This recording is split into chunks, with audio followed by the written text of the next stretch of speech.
I hope some of you are starting to experience the well-being of swimming in clubs just for 10 minutes a day, maybe experiencing that meditation in motion where you sort of zone out and feel the swing, the rhythmic swings really sort of doing their job. And that also that you are looking forward to learning even more about club swinging. Boom. So one thing that maybe I didn't make quite clear in the video where we're doing the heart-shaped swing or the full inner swing. Okay, so like I've said, there's two directions. So I'm marking a short little pose. Yeah, at the order. So I start here with the I've already crossed the midline. I do my front circles. I reconnect my elbow onto the other side. I mark a short pose, and then I go into my back circle, boom. Okay, so if you're working with a metronome, boom, you're marking that tempo there. Now it's something that I do and that I teach for beginners, like when you're in the learning process and so on. It's sort of like reinforce the movements instead of you rushing and speeding, accelerating between the front and back circles. But once you've got it under control, you don't need to mark it, or you don't need to exaggerate that little pose as much as I do there. It'll still be like the constant tempo, so it'll be like, start, boom, and straight into my back circle, straight into my front circle. But you see, I maintain the same kind of speed. So that's something that, we'll be able to play with as well. So you don't have to think that when we're doing a heart-shaped swing, we have to separate the front and the back circle. Okay, I just want to make sure that we all understand each other. Good. So a reflexive training. What basically means that certain things happen in your body without you having to focus and having to think about it, okay? So my partner Ron fell off a scaffolding, if you don't know the whole story, in 2009, broke his back, his skull and everything. He was in a coma, had lost all his muscle mass around the shoulders, limited mobility, lots of pain, basically, okay? So I met him, it was like about 3 years after he fell off the scaffolding. He was only working a few hours a day, couldn't just do much. He was definitely, and he'd given up on any sort of rehab, tried everything from the normal treatments, provided by the hospital and doctors, physio, chiropractors and all that, the alternative treatments, and nothing really helped. And one thing that was frustrating for him in part of the rehab process is that he had to think about so many cues while he was doing the exercise that were prescribed, okay? And mentally he couldn't focus for that long as well, concussion and the coma. So, when I introduced him to club swinging, straight away it clicked for him, because so many of those things are reflexive, okay? So if I push the club one way, you instantly, to maintain balance in the system, to stay on your feet, you're going to slightly shift your body weight to the outside to compensate the weight. So all this kind of thing, core engagement and so on, it just happened on its own, and it's a lot more fun, for many people, because they don't have to think about so many things. You just explain the key points and then make them swing, and as long as it feels smooth and soothing when you're learning, you're probably on the right path. It's probably fine. You don't have to overthink and try to am I doing it right and so on. So you just know that if it feels fluid, you're on the right path, okay?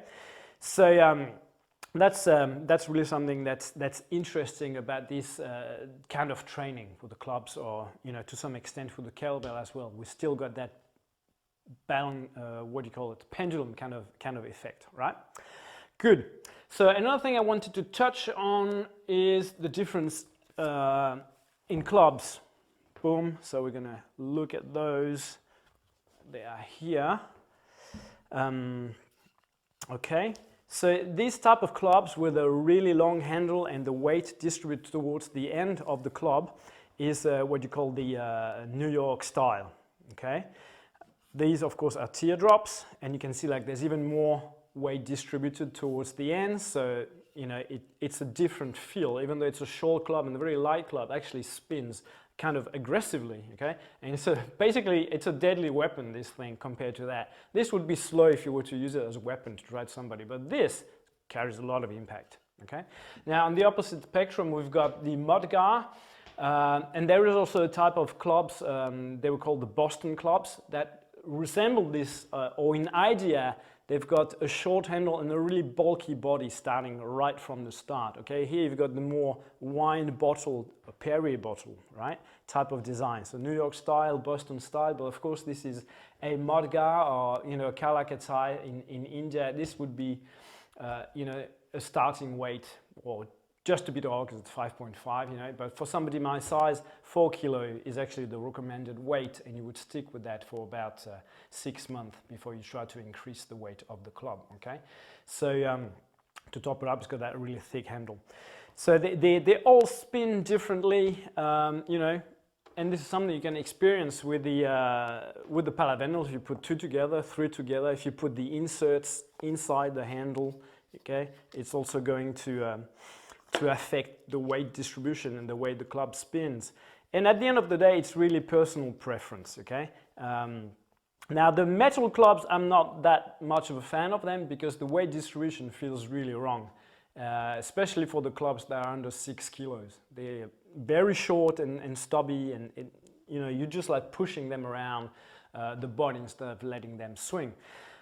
But if that's what you got, that's what you got. I'm just telling you this if, you know, if you're looking at investing in some kind of club at some stage, right?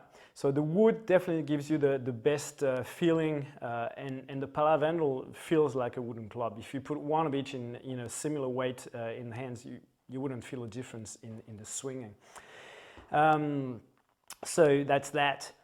You know, the Palavendal XL and the TG are going to be like based on this model. Okay, so you've got the center of mass more in the center of the club instead of further down. Okay, so it's actually a harder way to perform the swings because you really have to use the full body. Here you can, with those type of clubs, you can, you know, you can see already you got like such a good pendulum out of it because the weight is at the end. So you know, it's easier to put in motion and keep in motion.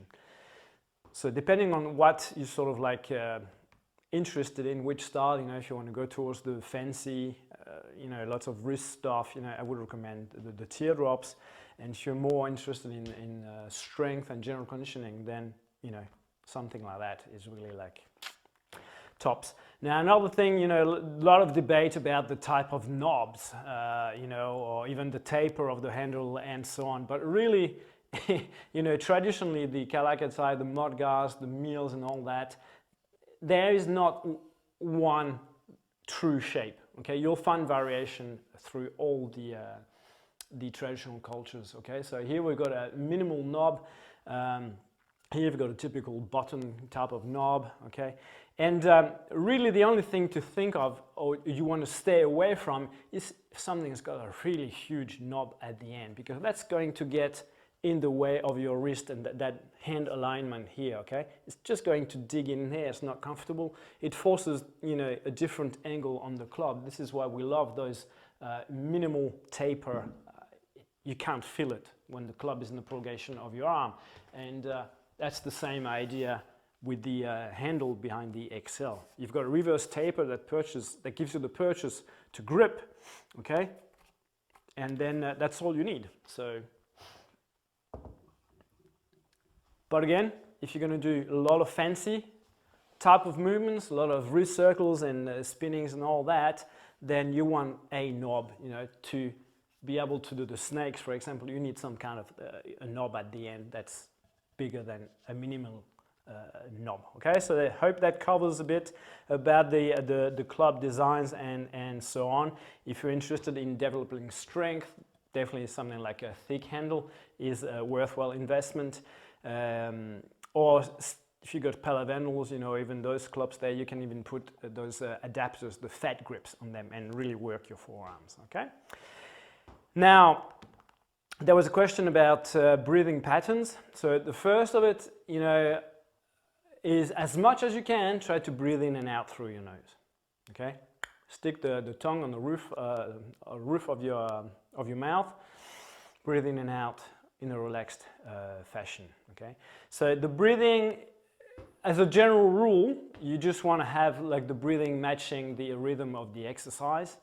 And when the arms come up, this is where your chest can fully expand and breathe in, okay? So expands without any constriction. And when the arms fall down against the body, or when you bend, you know, at the waist and so on, there's a compression on the rib cage, and this is where you have to breathe out. So we basically are using the elasticity in the rib cage and the diaphragm to support the breathing, okay? There'll be some small exceptions if you want to increase, you know, the tension in the midsection. For example, when we're doing swipes, you might do a sharp exhale to avoid bending back like this and putting pressure on your lower spine. Okay, so that extra sharp exhale forces you to contract the midsection. So we're using the breathing to, you know, everything from relaxation purposes, you say, like, you know, matching the movement, being in sync, to extra tension. Yeah, I hope that clears out there. You know, you don't really need to overthink these kind of things, really, at the end of the day. Just as long as you can maintain, you know, integrity around your core and midsection, and are breathing while you're swinging, then it's all good. So tomorrow, day 5, we're going to do a 10-minute circuit interval workout. Okay, so we're going to alternate between club exercise and a body weight exercise. And we're using the club exercise we've done in the program. So we're reinforcing again, the learning process, okay? It's a lot of fun. Remember, like, you know, if you feel like a total uncoordinated person, on some of the body weight exercises, remember, nobody's watching, okay? So, you know, just have fun with it.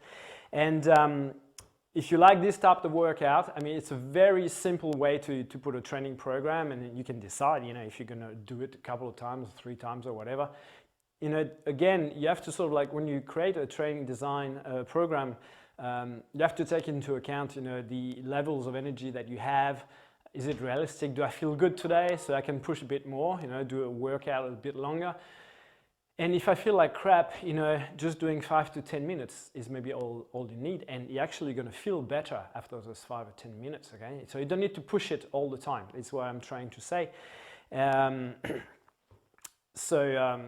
You know, that's a good entry kind of like way to create your training programs without having to overthink everything.